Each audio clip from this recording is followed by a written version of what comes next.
The MMA Museum is back, and we have a BJJ black belt. We've had a few BJJ black belts, at least Hoyler Gracie, and we're in that path. We're one of the old school guys that had a big part in bringing jiu-jitsu to the United States because he was here really right after the Gracies. And I'm talking about Fabiano Iha. Fabiano, how are you? I'm good. I'm good. Thank you to have me here. How are you? Good, good. So you're let's keep it simple. Where were you in 1993 when Hoist won the first UFC?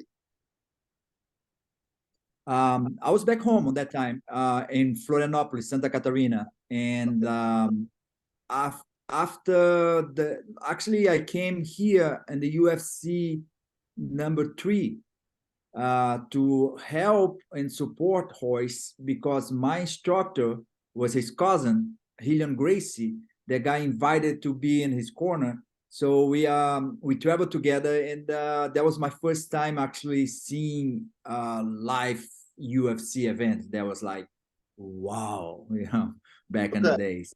so this was Yeah. the one where Hoist actually, I think he fought Chemo and pulled out. Is that correct? Yes, correct. That's And correct. what do you remember about all that backstage? Because Chemo, I can tell you a little secrets from Chemo's side. Chemo sent a guy, a rich California type, that took privates with Hickson, and he would go back and show Chemo. So if you look at it, Chemo has a little bit of knowledge in that fight, and he Yes. roughs it. What was your take on that? Yeah, and he was, of course, a way bigger physically than Hoyce. That was like, well, I actually know Kimo very well. He came train with me later on, Right. years ago. Cool guy, just not as the same level of Hoyce, but like when he used I get the string and what else he has in the background kind of make him do a little bit well. He only mistake was the ponytail Yeah. that he left on, and Hoyce used that in his advance. And then back in the days, you could use that. So Yeah, for sure. Now, how was Hoist backstage? Why didn't he continue? What did you see? Was he roughed up? no, he was good. The memories that I have, like Hoyce never really got too much damage on the fights. He's just like saved himself. I think he is, you can tell, 100% clear jiu-jitsu. His stand-up is not Yeah. that good, or if it is good, he doesn't use it, but I think it's not good, but, not talking trash. I think he's amazing, and his jiu-jitsu is the best, so he doesn't need to use anything else back in the days when people didn't know jiu-jitsu that much. Right. And yeah, and I was very impressed for the whole thing, like fighting two guys on the same night, to three guys, I think he fought. Hmm. Yeah. Like used to fight three guys. And then I was like, oh my God, I really wanna do this. I don't know if I'm gonna do the tournament, but I just wanna, get into move to US. I was in Brazil at that time. I was like, I said in my mind, I'm gonna move to US and fight in the UFC. So, Yeah. and from that history. Now, at some point, so you got to go to UFC 3. That's in 1994. So then Mhm. you came back to Brazil. When did you get to the United States in 1995? In 1995 or what year? 1996. 96. Were you a black Yeah. belt already? Sorry. Were you a black belt already? Yes, I was just got my black belt from Chlorine Gracie at that time. Okay, so you got your black belt, and that was part of what you led you to the United States. Yes, the idea on the beginning was to open a gym in Miami. I moved to Miami first, and I was gonna open a gym there. But back in that days, I used to work also on sorry, an entertainment business, so on TV back home. And then I kind of have in mind also to try to work in the movies here. So when I kind of moved to Miami, and my friend Higa Machado, the one that convinced me to move here, he actually told me in the phone call, "What are you doing in Miami? I told you to come to LA." I thought like I didn't know I have to go to LA. I thought it was just come to US. You know, it's kind of like dumb for my side. And he's like, "Dude, just what else you got going on there? Let it go and move to LA if you want to work on the movies, because Miami does one movie every month, LA does one every week, Yeah. a day. What else? And then I'm like, okay. So 3 months later, I moved to LA. Start to help him in Redondo Beach, uh, teaching classes. And then a couple months later, I got invited from Beverly Hills Jiu-Jitsu to be the Jiu-Jitsu instructor there. It was me, Oleg Tartarov, Marco Ruas,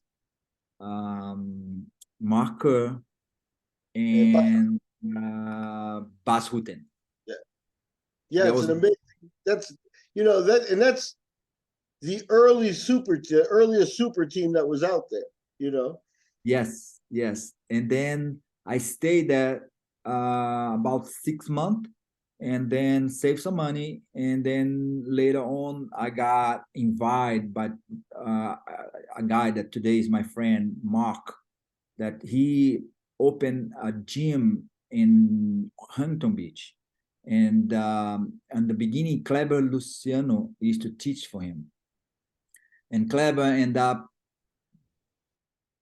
place cross the street pretty much from him and left him, and then he didn't have anybody to teach the classes, and he came to me and said, look, you want to come here, take over my gym, I sell the gym for you. And I'm saying, I don't really have the money to buy the gym from you. It's like, don't worry, like I know how much the gym makes every month. You take a percent of that as a payment to pay the gym. And after a couple months, the gym is yours. I walk away and that's it. I don't want to deal with that anymore. And then that's exactly what I did. I opened a gym there. That's when they start the problem between me and Kleber. Yeah, but Because we're you resolved that pretty early in your MMA career, but we're not quite there yet. The first appearance you made, kind of on the international scene, was Abu Dhabi 1998. Now this is the mysterious first year ever. How did you manage this? well, first of all, the event at that time was amazing, incredible. It's like unbelievable how much money they had to just throw away, invite the best fighters around the world. Everybody knows that, and invitation only on that time, to pretty much fight in front of the I forgot his name, but But the royal family, basically. yes, because it was basically the first one. I don't know if you know the history on that, but it was one his friend that actually paid for everything as a birthday present for him. Because can you imagine, guy that rich, what are you gonna give him as a present? Wow. So Yeah. if you like jiu-jitsu, okay, you like grappling, I'm gonna bring the best of to compete in front of you for your birthday. That's how the first one started. That's So amazing. yeah, and the first one, I did pretty well. I just lost to Renzo Gracie on the But semi-final. let's get there because I think it's a very interesting trip. You actually finished fourth, which in Abu Dhabi terms you made money, which not everybody does. So Yes, that puts you in the elite right away. And then you come and pick up your MMA career. So let's stay in Abu Dhabi for a little bit. Um, I always heard the first year was the one they blew the most money. You know what I mean? That it was a wild, like it was yes, a party, sure. and the guy and Sheikh Tahnoon is hosting, and it was very important, to make it look good.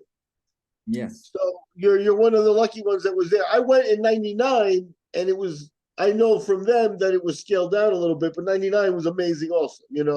So mhm. and be honest. In the first couple of rounds, I think you fought a Spanish kid. Was it Juan Valle in the first round? And then you got an Arab competitor in the second round. Yes, I think so. Yes, you're Okay, right. now you're gonna be. I know Juan Valle was part of a Spanish team that came over. They were really young. He was really young. You know, they eventually they competed. Him and his teammates competed later, but he was really young. So you got by him very quickly. What do you remember that first match? Which what was your thoughts? Um, um, I kind of like be honest with you. I'm have fresh memories a little bit because I know that I also fought John Lewis, Yes. and I don't know if that was on the first one or the second one because I fought in Abu Dhabi twice. Yeah. And, No, you fought John and Lewis. That was the 3-4 match in this Abu Dhabi. Okay, so I'm guessing in the first two rounds you cruised through these fights because Juan Valle 2 minutes and then the Arab competitor 1 minute, armbar, armbar. yeah, So you were doing your thing, guy. yeah, it was But a beginning of getting the. so let me ask you here, though. I think there's a little bit of a question. A little, I wonder what your mindset was because a lot of jujitsu guys respected the Gracies, and like maybe even sometimes Henzo fought guys, that were his students. Even in later years, there was some confusion with that. That Mhm. didn't seem to be the case with you. It looked like you really wanted to beat him. Well, as I mentioned to you in the beginning, one of my instructor was Hillian Gracie and Claudine Gracie, that his brother. So Mm-hmm. he was in Abu Dhabi coaching Renzo. So Oh. he came to me and say, Fabiano, unfortunately, he's my cousin and it's family. I have to, I have to be in his. I came here. He paid for me to come here, and I am his corner. And I be honest with you, I already told him everything that you do the best, and of course it's the armbar. And then I say, look, Hillian, don't worry about. It's like family is family. I don't even gonna take that personal. I'm just gonna go in and do my thing. So I kind of like, honest with you, I kind of walk in and with one goal. And my goal was like, I'm not gonna get submit by him. I was not even thinking about that I could win the fight. I was kind of like a little, mind down a little bit on that because again, I learned from the Gracie. He has a stronger, bigger name, and I was like, okay, I'm good. I got all the way here. It's fine. And then the fight was going. The first 5 minutes at that time was no points, and then the 5 minutes later was point. And then like the moment that he came to pass my guard, he stand up and I swept him, and then I went straight up near the belly and straight to the armbar. So when I have the armbar, I'm like, holy shit, this really happened. And it Mm-hmm. took me that 1 second to believe that I had it to make him just whoop, turn his arm and escape for. I was not 100% believe in myself that I had it. And that 1 second delay make me lose the position. All good. Again, Renzo is Renzo at the end of the day. And I end up losing by 2 points. Yeah. And that was a good, it was a good fight. Yeah. Now let me ask you. So obviously, with the Gracies and the family, and they taught you, and your coach goes kind of like to be in the opposite corner. You're a little bit. Did you also see Henzo was friends with Sheik Taknoon, was having fun there, and everybody else is kind of nervous? Yeah, he was actually the guy. He like personal friend, like the whole thing kind of held around him. Yes, it was a little pressure, but I didn't care about that too much. I was care more about, okay, he already knows all my game. He already you know what I do the best. Let's see what's gonna happen. So So and now you're that was in the semifinals, so you get to the 3-4 match, and here's where you face John Lewis. The Yes. he's got a black belt, I believe, under Gene LaBelle and Yes. guys like this, and he started the JSEC Jiu Jitsu in Las Mhm. Vegas. That I'm sure in future years you would compete with them. So, what was your first taste of John Lewis? What do you remember of this fight? Well, first of all, was several times that I was supposed to fight Joe in like an MMA event before, like several times we line up to happen, and it's end up going different way, even in UFC. But I think we did have mutual respect to each other. I think I walk in, respect him because I used to be a part of the team punishment with Tito and everything, and he used to come and train with us, so we kind of knew each other a little bit, and that's why we kind of like, it was a long fight. It was 15 minutes. Remember when he used to go ahead and give extra time, Yeah, like, and then even I remember that clear that on in the fight I kind of look at him and say, you know what? I am tired, but I'm, like, that make me happy is that you're worse than me. That's what I told him.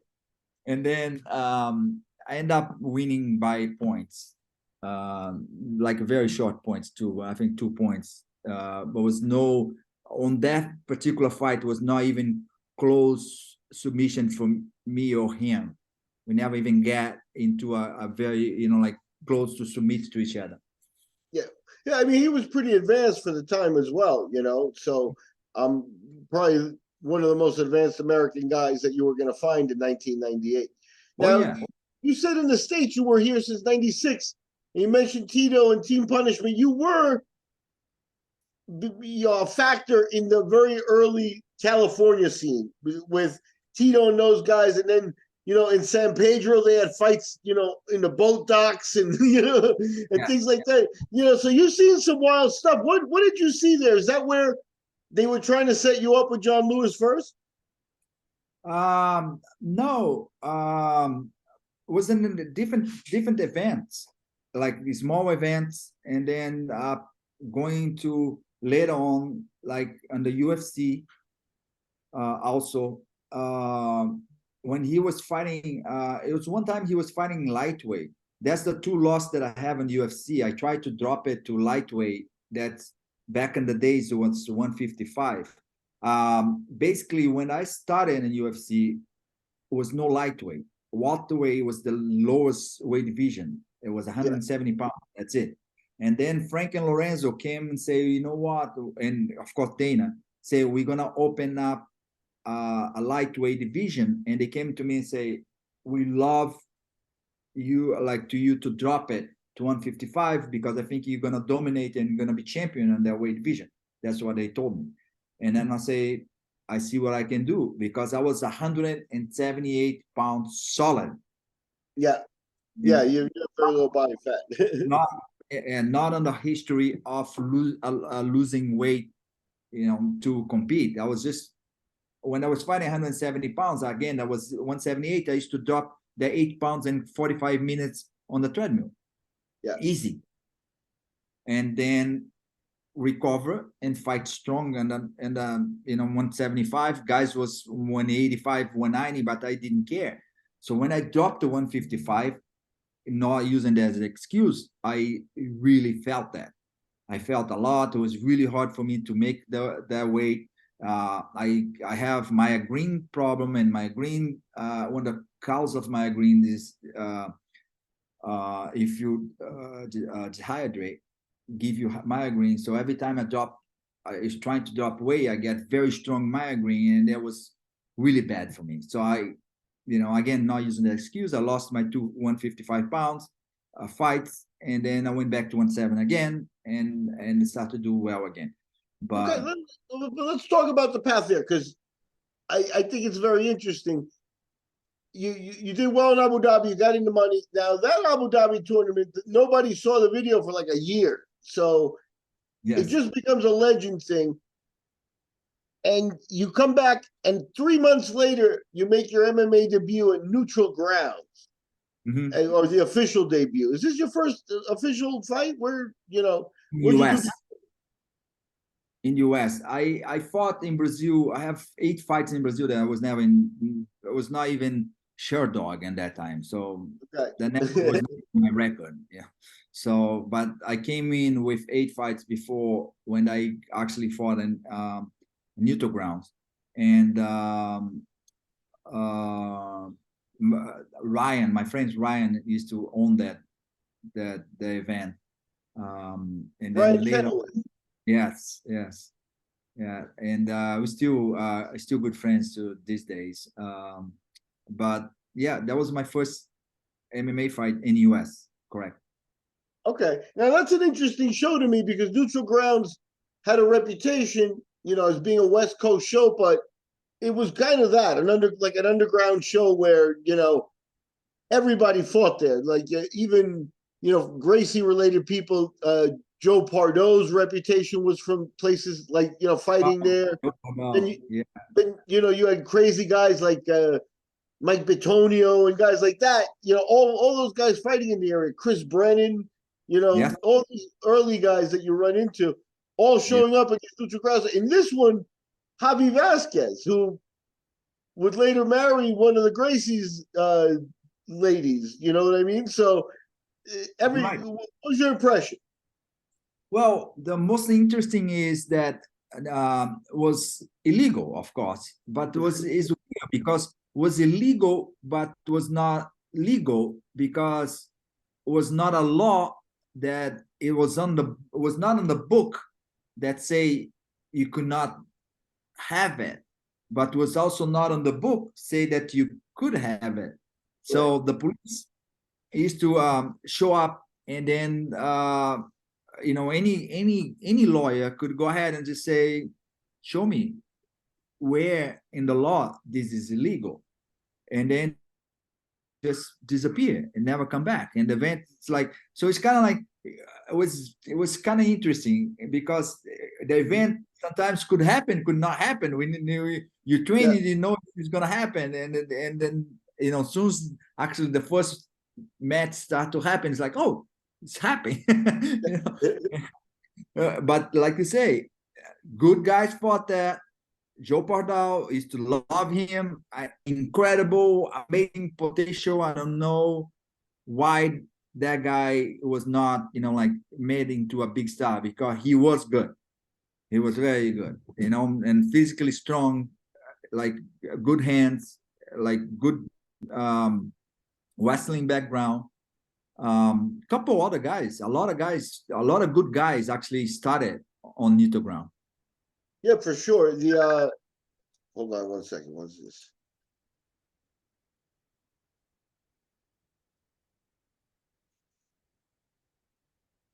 Okay, good. No problem. So yeah, what do you remember about your first fight? Armbar 25 seconds.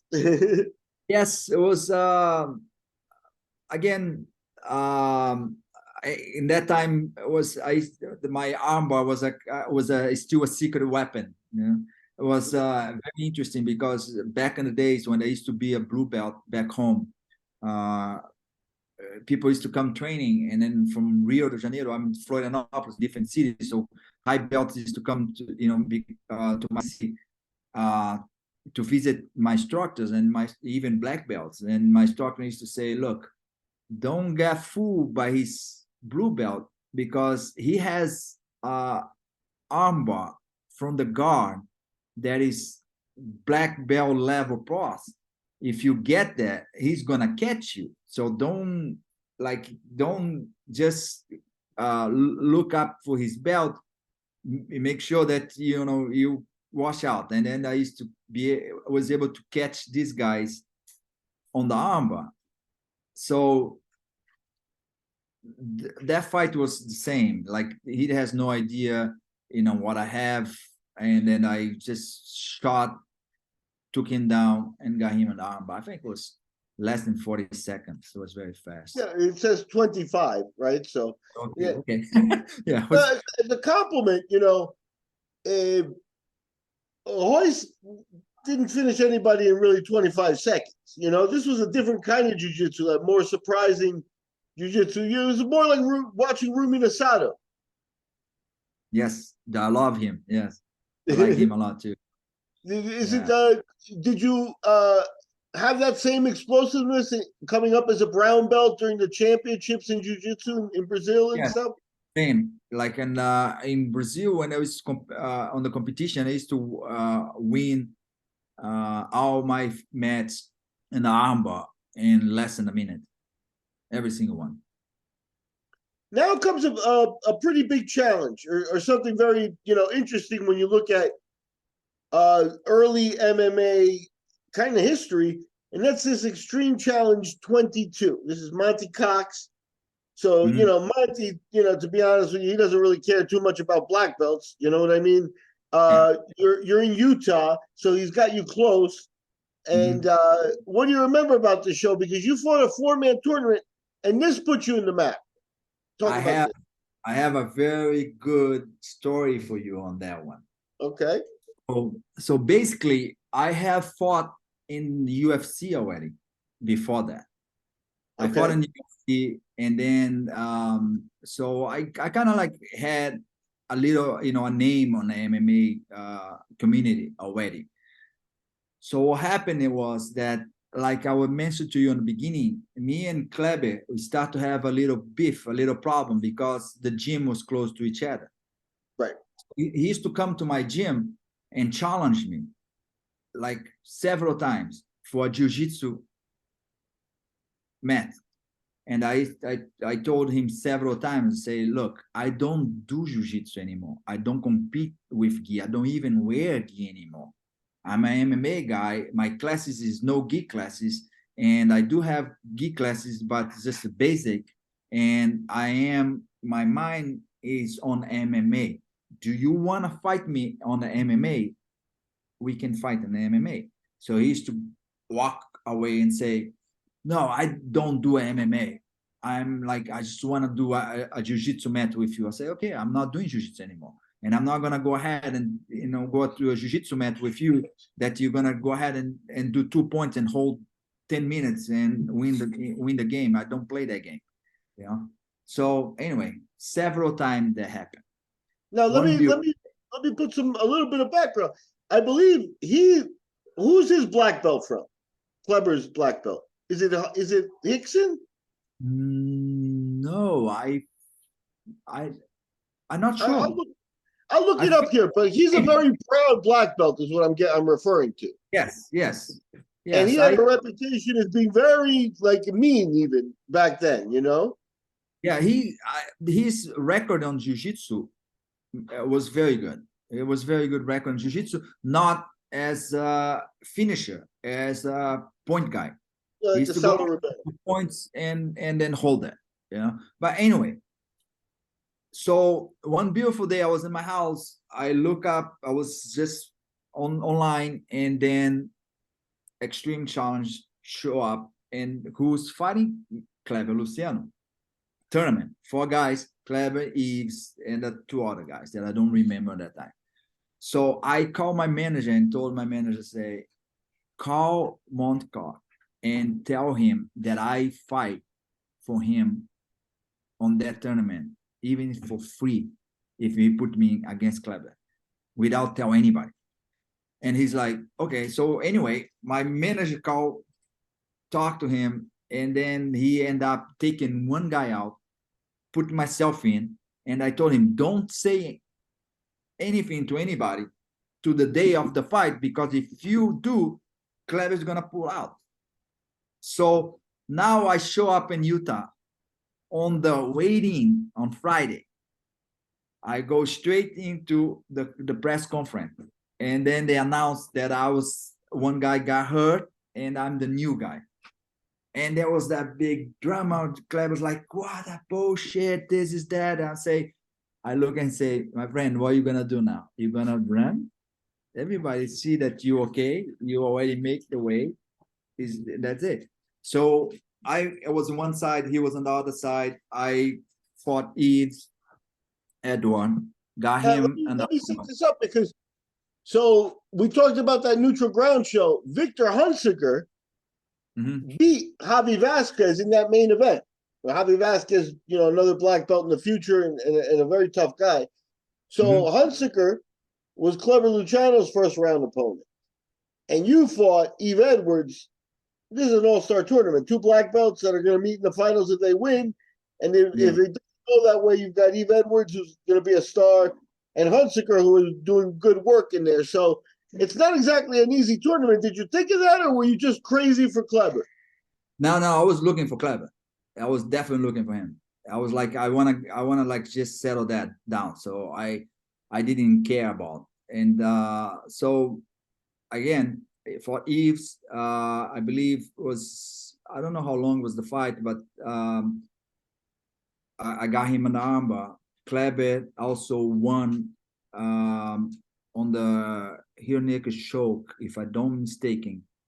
And I hurt my ankle on the first fight against Eves, but I was like, okay, get back into the locker room, sat on the ice, and then went back and fought Kleber.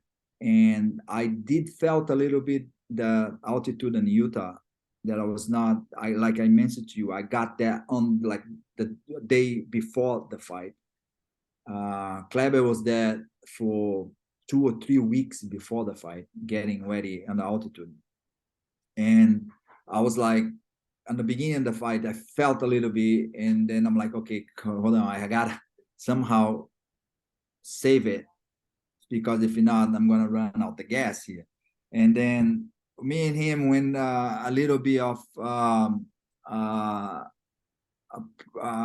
Rocky Balboa moment, like one time into the match, like I was punching his face, he's punching my face, I punch his face, and then I end up connect a good punch and knock him out. So it was good fight. It was we need that, me and him.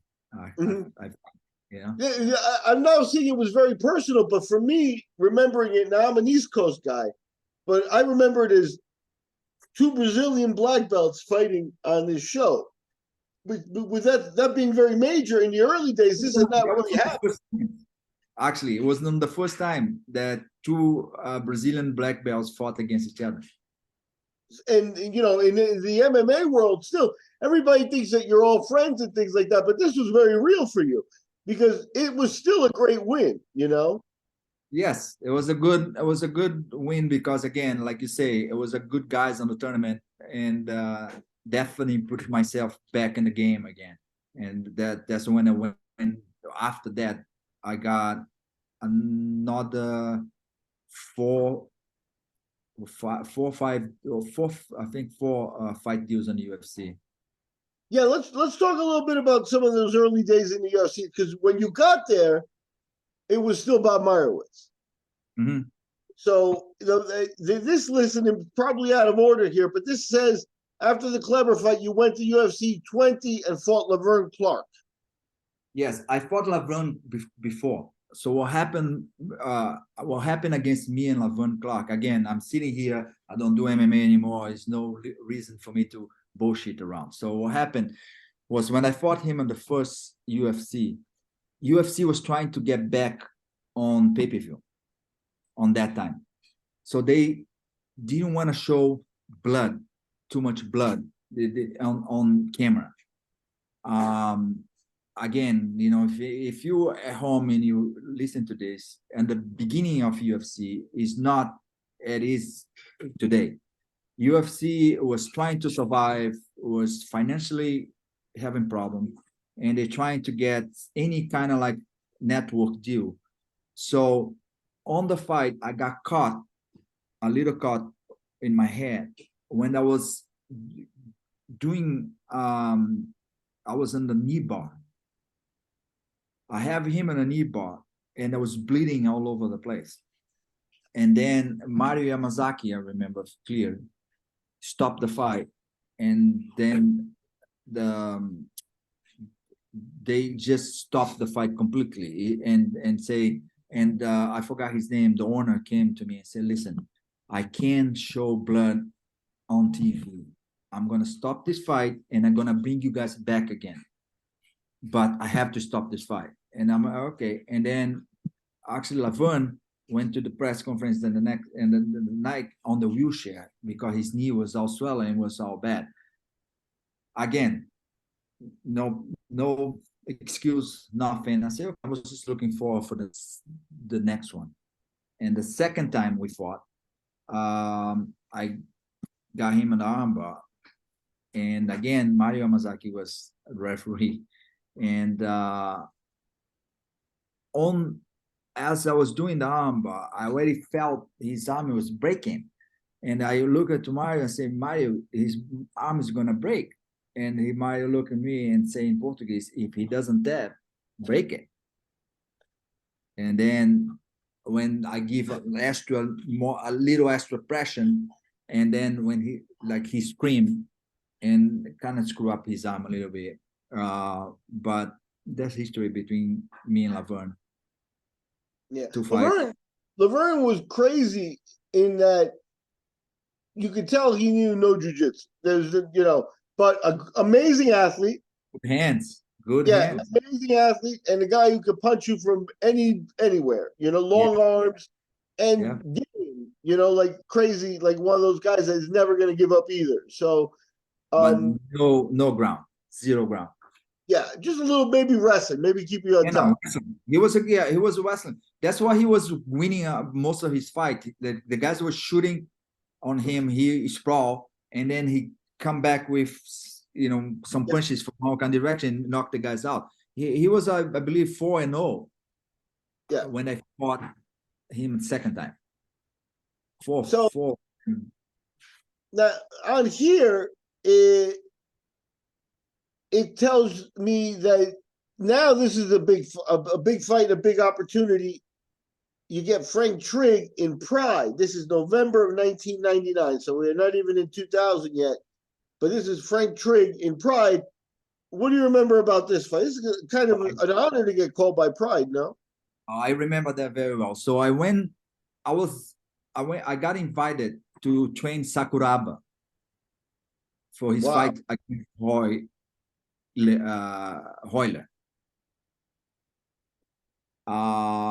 And then I say, okay, it was two cool things. I say I go, but I like to bring my dad from Brazil to LA, and I want him to go with me to Japan because my dad was Japanese, but he never been in Japan. So I'm like, I want bring him back home so he can kind of like come with me. So anyway, I got hired to go train Hoyler against Sakuraba. So I was there 30 days before training Sakuraba. I was not supposed to fight at all. When I was there, I was training Sakuraba. I was not training myself. I was just there training him. Very interesting guy, by the way. So a week before the event, they came to me and say, "Do you want to fight?" I'm like, I'm not ready. I'm not being training. And they say, I pay you that much. I say, okay, I fight. Okay, that's good.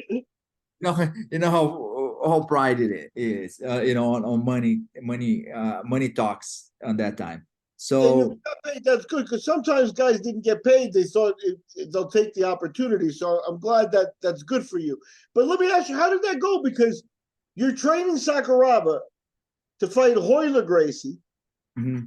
And so you're kind of against the Gracie family here again. What is it, just business at this point? Because I'll tell you this, Hoyler's a very serious guy. Hoyler, you're with Sakuraba. Hoyler's mad at you. You know what I mean? Or not mad at you, but builds a wall. So talk about the politics. Okay.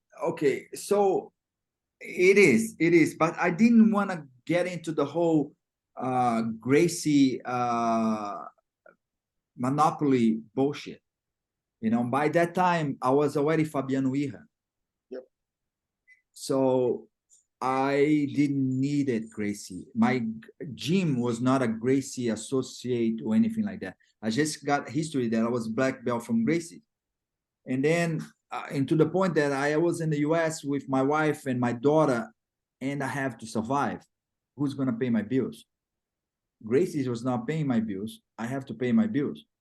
And that's the way I saw, they, and then again, if they happy, I don't think so, because Sakuraba won that fight, as you know, remember. Yeah. And anyway, back into the fight.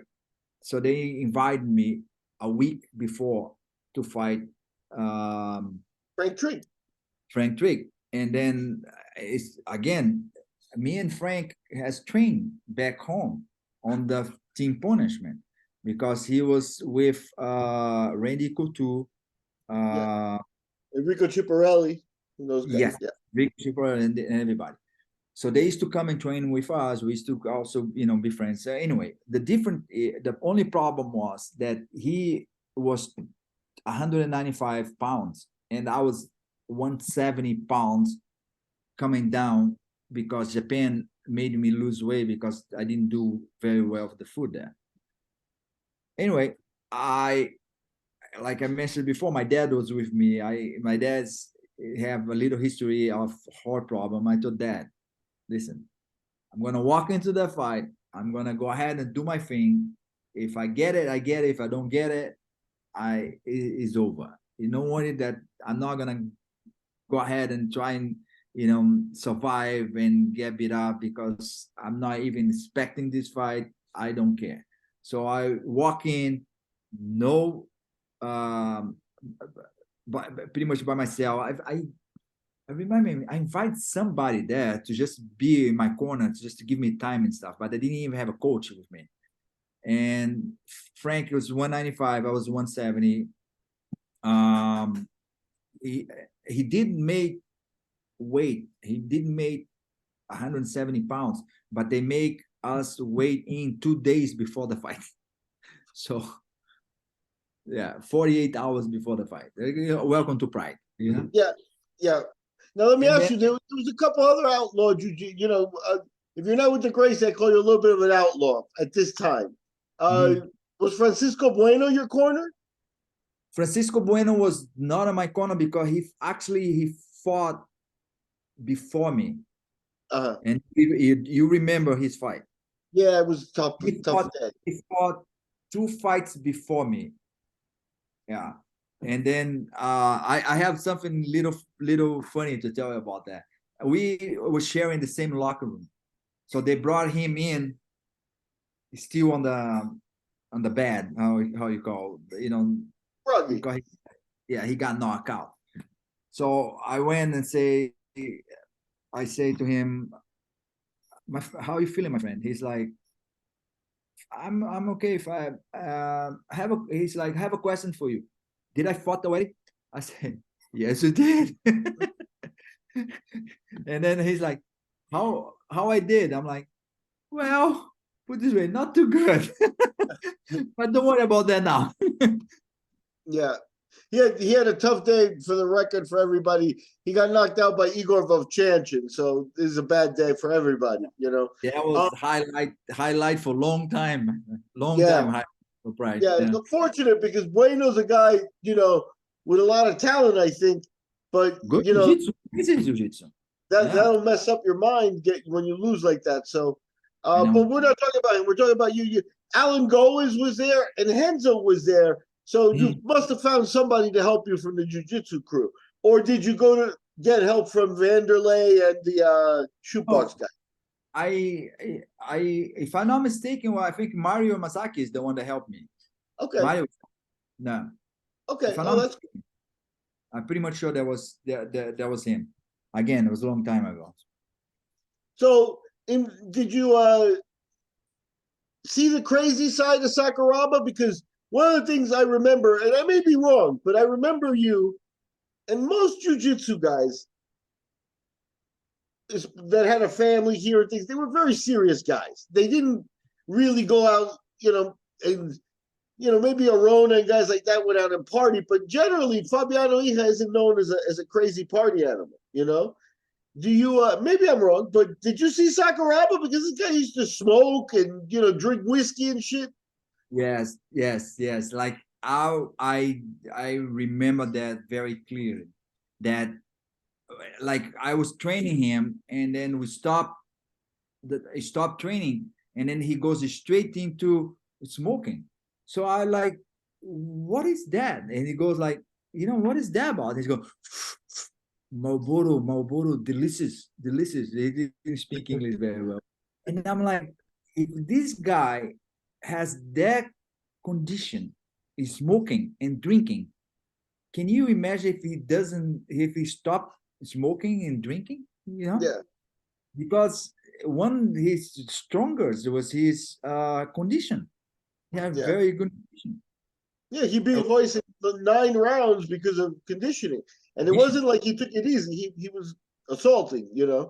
So I agree with you. He's a phenom. Did you see him? Uh, like be amazing on the ground too? Like, were you impressed Yeah, with the yeah, that pro wrestling is different than jujitsu? What did you learn yeah, there? but he has a lot of jiu-jitsu on him. He has a lot of jiu-jitsu. Um, Even when I was there, I was training with him. He was caught me. He submit me in some weird stuff, like not normal stuff. He's not the guy that was coming in and got, caught me in the armbar or here naked choke. He got me in some weird stuff. That I'm like, later on, I'm like, what is this? Yeah, And a couple new things here and there, but things that like I have not learned in my jiu-jitsu career. It's just like, again, weird submission. interesting. Now, one of the things about the fight that you had with Clever Luciano is that it was almost 8 minutes, 1 round. Yes. So this is something that the guys nowadays they'll never do that. You know what I mean? Um, was it was the first round was 10 minutes first round and another 5 minutes after. so in 1 round you got the job done, but 8 straight minutes, you can't even do this now. So, but as things are evolving, you go back to UFC and you get one of their future champions, a guy named Dave Mene. And Yes. now this is a little bit like Frank Trigg, a big wrestler that cuts weight, is a genius at cutting weight. What was 200, your experience fighting that guy? almost 205 when he fought me. I was 178, he was 205. Yeah, he's a genius. Dave Mene was very interesting because people didn't know too much about him on that time. So I fought him. I went three 5 minutes round with him. I do remember that I kind of like left a little more damage on his face than he did to me, but most of the time he was in my guard. So back in the days, the judge was like box like from commission from box commission. They have no idea what was going on the ground. Anyway, so I lost by points, but I briefly forgot his name now, the matchmaker at that Joe time. Silva or John Peretti? John Peretti, because right after that he went to Wait, Kuwait and he won the tournament. That was like the best of the best was in the tournament. Matt Hughes, Pele, and Kareem Barklev, who is no longer with You're us. missing one. You're missing the UFC champion too. Matt That Hughes. was no. Another one. Hold on, let me go. I'll check it. But yeah, it was a first class tournament that they never did again. But African American. Yeah, hold on one second. Mene, Pele, Kareem, Matt Hughes. I like him. Dave Mene, Carlos Newton. Carlos Newton. I used to love Carlos Newton. Like fantastic. Amazing personality, good fighter. Anyway, so very impressed tournament. Yeah. And so right after, the day after the tournament, I got a phone call from John Peretti, and he told me, I just want to let you know that you did incredible, amazing against Dave Mene. He just, and then he told me he just won the tournament. He like with blah blah blah blah blah blah blah. And then I'm like, I'm just want to let you know that I'm very proud of you, and I want you back in UFC again. I'm like, okay. Hey, that's good to hear. You know, Peretti was not an easy guy to impress either. You know, No. He was you know, if you know him personally, he's in this day he become my friend. He has a very difficult personality to deal with, you know. yeah, yeah. Yeah. But I think he's a pioneer because if you look at it, Art Davie, Joe Silva, Yes. but I think John Peretti is really the only real martial artist out of that group. You know what I mean? He also could fight. Do you? He used to, before he signed the fighter. He used to go and training with the fighter. He came train with me before he signed me in. He came Yeah. to Beverly Hills Jiu-Jitsu. He trained with me before he signed me in. And what did you see? I mean, everybody who talks about him says he knew his stuff, especially for the time. Well, he can do. I say he can do a little bit of everything. Yeah. Now, did you ever in the California scene run into? I believe one of his teachers is Gene LaBelle. I know he learned in New York. You know, comes from karate and kickboxing and things. But the grappling stuff he learned from LaBelle. What do you think of that tree? Yes, I met Jean LaBelle because what he's the guy that he used to teach for him under him, Okay. that Goka. Yes. So Goka, he's very close to where I live. So I went there several times. I end up training with a lot of his top guys, you know, Caro and a couple other guys. Manville, yeah. Yeah, man. Yeah, and yeah, his cousin exactly. Yeah. I like it. It's just you know, they do a lot of leg locks. I particularly don't like leg locks too much. I don't like to do it, and I don't like to get caught in leg locks. Yeah, but they say Goldberg was the best at that, and even though we got an old version, he was one of those like legendary guys. He was pretty good. Yeah, he was very good in that. His guys was going in the same direction. Now you get a taste of a different show. This is now in 2000. You're in King of the Cage. This is the fourth King of the Cage, so it's the real early days with Terry Treblecock and those guys. And you face an early MMA legend, is kickboxer Danny Bennett. Yeah. Now, Danny had some of the most amazing knockouts that you're ever going to see in Hawaii, if you remember. So, how did you feel going into this fight? Um, I I don't know. I just remember clear, like he was telling everybody that he was gonna knock me out with a head kick on like a kick on the head. That's what he was telling everybody. I was like, okay, let's see. You know, I was like, I knew it that, or either I was gonna get knockout or was gonna get him in submission. I knew it. That was the fight it was gonna go. And you know, luckily went to my side, got him in the armbar. Yeah, I think you were used to people trying to knock you out, but I don't think you'd seen an armbar like that yet. Yep. And another history on that particular fight is that I one of the I'll say one of the requirement for me to fight, I asked to have Queen Jackson Rampage into the card. It was his first MMA fight in like in Los Angeles area, Okay, yeah, because he used to train under me, and I got him his first fight in the King of the Cage on that time. that's awesome. I know Rampage from those early days showed up, and he was like living in people's gyms and things. He was living in the gym for a little while. Exactly. I think Chris Brennan also had like a place where people crashed, and he Yeah. was there for a while. Chris Brennan went with him to fight in Pride, and Quinn Jackson swears Chris Brennan tried to poison him. So you ever have to deal with the wacky side, the crazy side? I like not really. Like Okay, good for yeah, you. yeah, not really.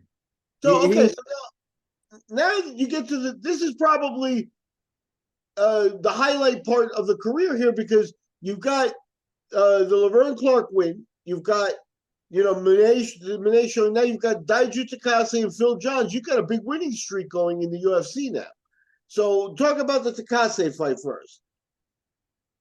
That was a good coming back in UFC because that was again I got invited to fight him in Japan, and he was like a big deal because I don't know if you remember. I believe that the fight before he submit Anderson Silva.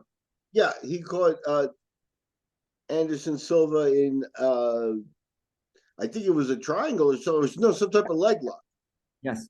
So we went to Japan at that time. I like Dana, Lorenzo, and Frank flew there on the private jet intentionally to see how the show was gonna end because they didn't have intention to buy the UFC. So again, he was a very cocky, fighter. Like he was in his hometown, and it was interesting. Yeah, and he was trying to get myself an armbar at the beginning of the fight, and I'm like, really? And So then you knocked him out. You TKO'd him. yeah, I end up passing his guard and knock him out on the side control. Okay, a little Um, ground and pound there. yeah, How does that feel after the arm bars? Does it feel good too? it was like I was definitely feel good. Like a knockouts also feel good. I can tell you that. And then that night we went up going to this Japanese restaurant, of course, and Frank was again Frank, Lorenzo, and Dana was Tito. Everybody was sitting at the table. There was a lot of other fighters there, and remember that Lorenzo stand up and say, "Guys, I want to announce that we just bought the UFC with the new owners, and from now on, you guys gonna be fighting for us." And that was it.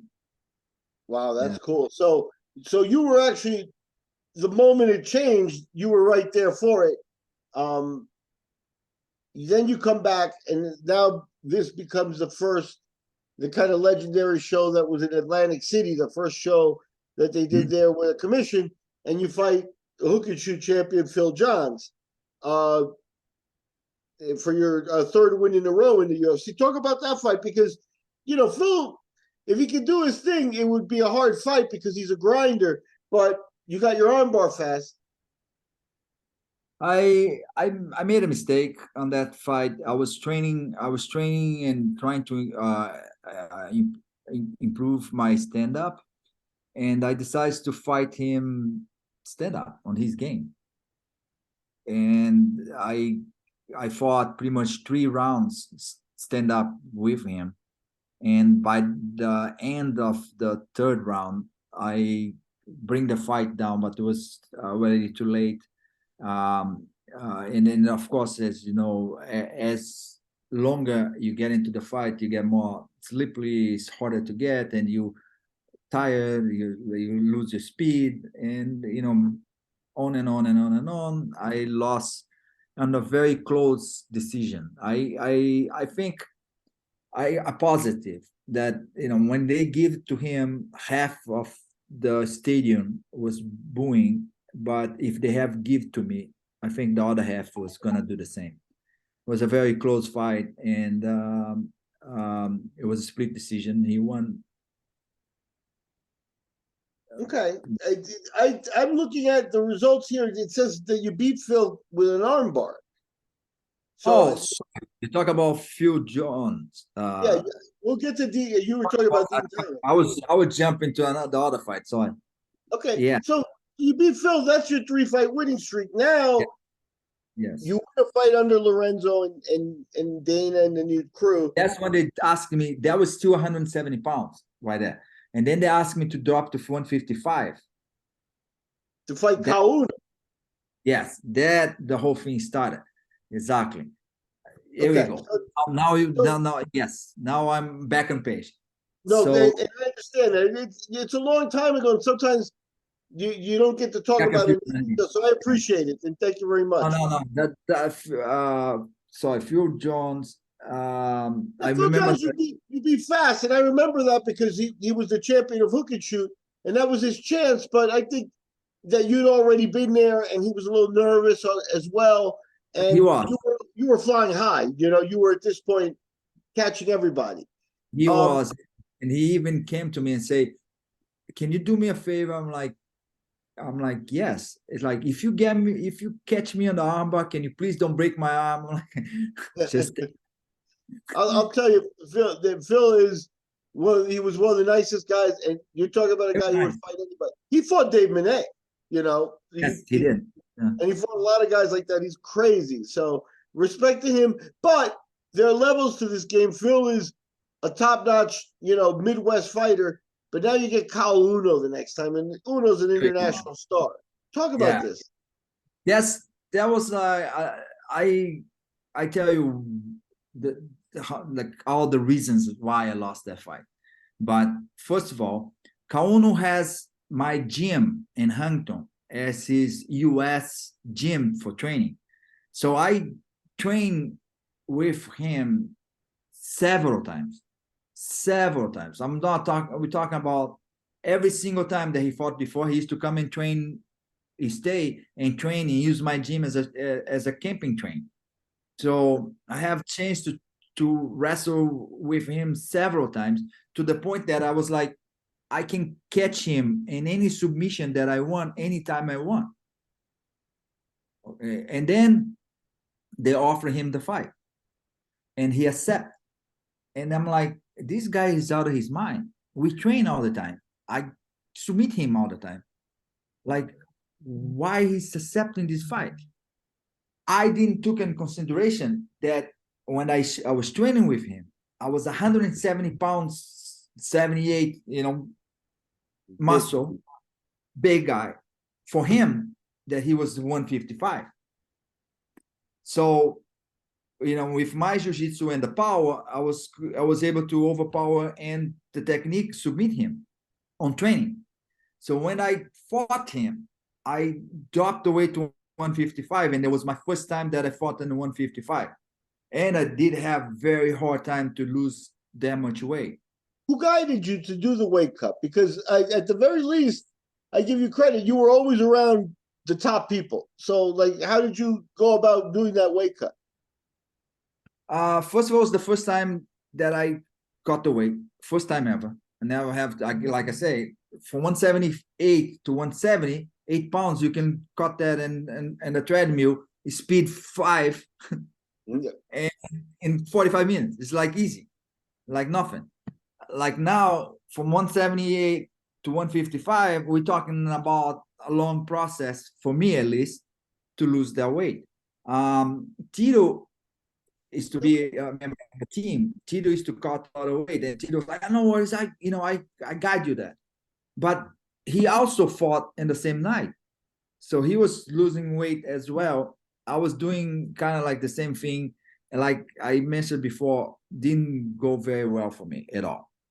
The whole migraine problems and a couple other things. Like basically, I dropped to 155 and I stay 155 because I got so sick that I could even eat and recover the weight back. So now we're talking about a guy that lost a lot of weight, that's weak, that I couldn't barely walk because I was so weak. and couldn't get myself back into 178 pound again. But again, no excuse. I was definitely too confident, too cocky on that fight, to the point that when I got him inside my guard, and I'm like, oh my God, he's gonna play my game. Kind of like that was going in my mind. And then he threw one punch from inside my guard, got me in, and knocked myself out. That was it. And again, don't take his credit. Uno is an amazing fighter. I don't think that if we have fought in 170 pounds, we're gonna go that way. But it is what it is, you know. It was his night, and it was not mine. Yeah, and you're right. I think it's a tough opponent to do the weight cut alone. Your coach is also cutting, so you're not. No one's watching you per se, so it's not the best circumstances.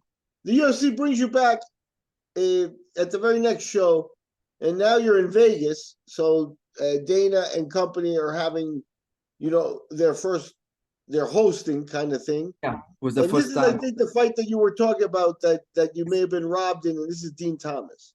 Yes, yes. No, I didn't get robbed. It was a very close fight. Like I say, I mentioned to you guys before. I was trying to stand up with him. He was a stand-up guy, and in my mind, I was ego into a point that like I've been training, been doing well with stand-up. I think I can go ahead and knock him out on his own game.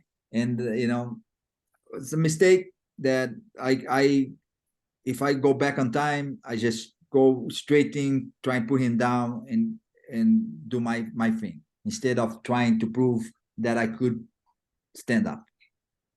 It was Okay. just it's just an ego mistake.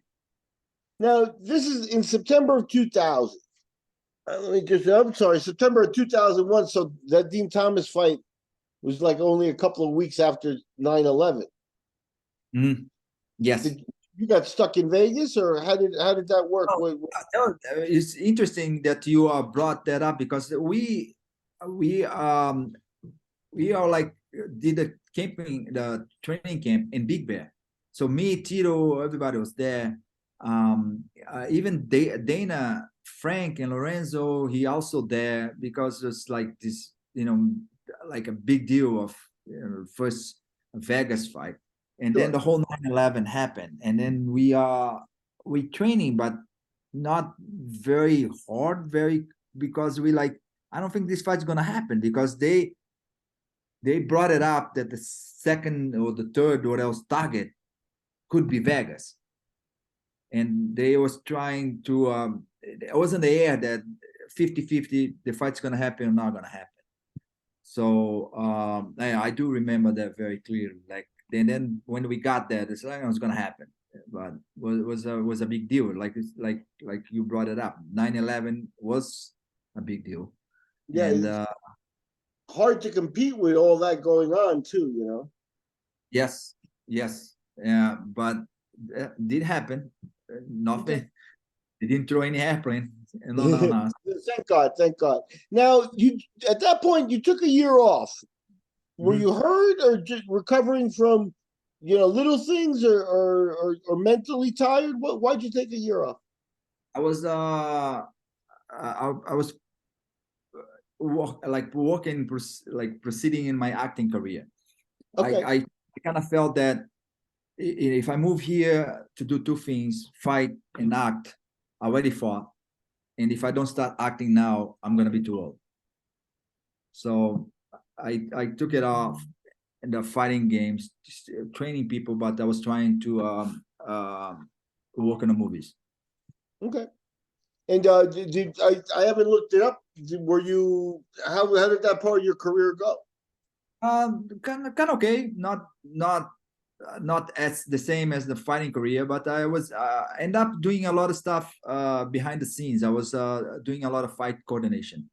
Sure, and I believe that there's a good market for that, and I think you knew the right people too, because a lot of those guys are connected down in Southern California, like the guys at BJJ, the Beverly Hills clubs. That had to help you with some connections. Yes, And then later on, right after, I went and fought one more time. I believe that I was just trying to kind of like retire. It was like, Okay, so you wanted after that you decided I'm going to take a retirement fight, but it looks like after the Dean Thomas fight, they have you fighting on Hitman Fighting. Is that yeah, I who did who fight was the promoter of Hitman? Paul Herrera. Paul Herrera, Tank's fan. Yes, that thanks best friend, exactly. So now these are also kind of legendary shows, and you went 2-0 on those. You fought Flavio Tricoli, and then Shannon Rich. You know, Mm. Shannon kind of being one of those legendary guys also from back Yeah, then with a lot you of know, it's fights. like He fought yeah, Sakuraba, blah blah blah. yeah, yeah. As you know, China has a lot of fights, a lot of fights. Yeah, Uh, I think, if I'm not mistaken, he got to be one of the first or second guys on the planet that has the most fight on on yep. on his. I think of the guys that are alive, he claims he's the highest. I think Jeremy Horn is up there, and I think Horn has less questionable fights. You know what I mean? There's some of Shannon's are so, but Shannon's a real guy and a real veteran. And at that point, like I said, he had fought Sakuraba, so everybody wanted a piece of him. Yeah, yes, yes. He he came in a little bit stronger than me, but like, again, just shot, put him down, went straight to the armbar, and end up not getting armbar. I end up uh choking. Yeah, he got rear naked choke, so that's cool. So, and then it looks like Lockdown in Paradise was your last fight in 2005. That may have been the last one where you wanted to get a retirement fight in. What was Lockdown in Paradise like? Was it's a Hawaii show? That was a free trip to Hawaii, put this way. Okay, I'll take it. They it was a new event, easy fight. Guy didn't have, no history. What else? Not a big name. And I was just like, okay, I surf, so it was like, it's a good trip to Hawaii. Yeah, free trip to Hawaii is not bad, right? Yes. So now in 2005, that's kind of the official last fight. Mhm. How has the jiu-jitsu school gone since then? And I know you're still obviously involved and still, uh, an athlete here. So talk about the time since then. Have you gotten the idea to compete again? I got invited to go back 2 years ago, but I have bad knees. My knees has been given up on me. I have to do a full knee replace in both Okay. of them. Wow. So, and then I was like, I can't really, I can't really get myself ready to to fight. Like I'm in good shape. Like, even if I'm 53 right now, it's just that if I can train myself the way I used to, is no reason to go back. So Sure. Now, you still have a school, right? I do have a school, but I don't teach jiu-jitsu anymore. I just have a personal training gym now at the moment. Okay. Yeah, yeah, that's good. Paying the bills. Yeah, and I have a new business that I do.